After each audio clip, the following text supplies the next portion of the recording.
When most people hear the phrase gifted person, they immediately think of the same things: perfect grades, high IQ scores, academic success. But the truth is often very different. Sometimes the traits you see as flaws may actually be signs of a gift you never realized you had. What kind of signs? For example, if you feel emotions intensely, you may be gifted. If happiness makes you feel like you could spread your wings and fly, or sadness feels almost unbearable, it may mean your emotional threshold is much higher than most people's. Yes, this can make life harder, but it also allows you to experience beauty, music, love, and memories at a depth many people may never know. Your ability to feel deeply is not a burden. It's part of what makes you who you are. Or maybe your mind never stops. You replay the past, simulate the future, calculate 5 different outcomes of a conversation while it's still happening.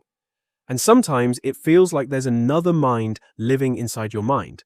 That isn't just anxiety, or at least it's not only anxiety. Gifted brains naturally create more connections. They process more variables. They scan a wider range of possibilities. You can't simply turn it off, because this is your brain's natural operating system.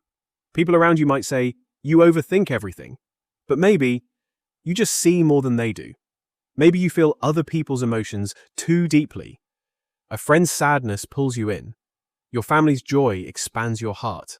Even the tears of a stranger can leave a mark on you. That is not weakness. Gifted individuals often experience other people's inner worlds almost as if they were their own. Yes, it can be exhausting. Sometimes it can make you feel isolated, but it also makes you someone capable of truly understanding and truly feeling. Maybe you constantly question yourself. Maybe you've always felt a little different, a little strange, like you never fully belonged anywhere. Like no one ever completely understood you, not fully introverted, not fully extroverted, not completely this or completely that, as if no category truly fits you. That feeling of being different is one of the most invisible yet deepest signs of giftedness.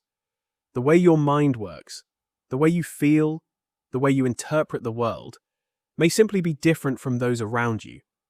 But that doesn't mean something is wrong with you. It means you are uniquely you. Being different is not proof that you are broken. It may be proof that you are rare. Another sign is endless curiosity. You start researching one topic. Hours pass, and suddenly you realize you've wandered far away into the depths of something completely different. And that doesn't surprise you, because that's how it always happens. Most people seek knowledge to reach a goal, but for gifted people, knowledge is the goal. Curiosity is not a tool for them, it's a way of life. The question, why is this the way it is, never really ends, because every answer opens 10 new doors. Others may mistake this for distraction or lack of focus, but perhaps you simply feel more deeply how vast the world really is. And maybe you see the world differently. You notice details quickly. You see connections others miss. You can gather scattered pieces and suddenly see the bigger picture. Maybe when you listen to music, you don't just hear the melody. You see the mathematics inside it. That's not just intelligence. It may be a sign that different parts of your brain connect in unusual ways. Research suggests that gifted people often process information not in a straight line, but like a network. One idea triggers 10 more. That's why your thoughts can sometimes seem complicated to others, because your mind is seeing multiple layers at once. This ability to recognize patterns may sometimes make you feel alone. But remember this, you are not alone. Maybe you're not just different. Maybe you're extraordinary. Maybe no one has ever told you that you're gifted. Maybe they told you the opposite. But if even one of these traits sounds like you, then the thing you've spent years believing was a flaw may actually be your greatest strength. Awareness is where everything begins. You just have to recognize it in yourself first. See you in the next video.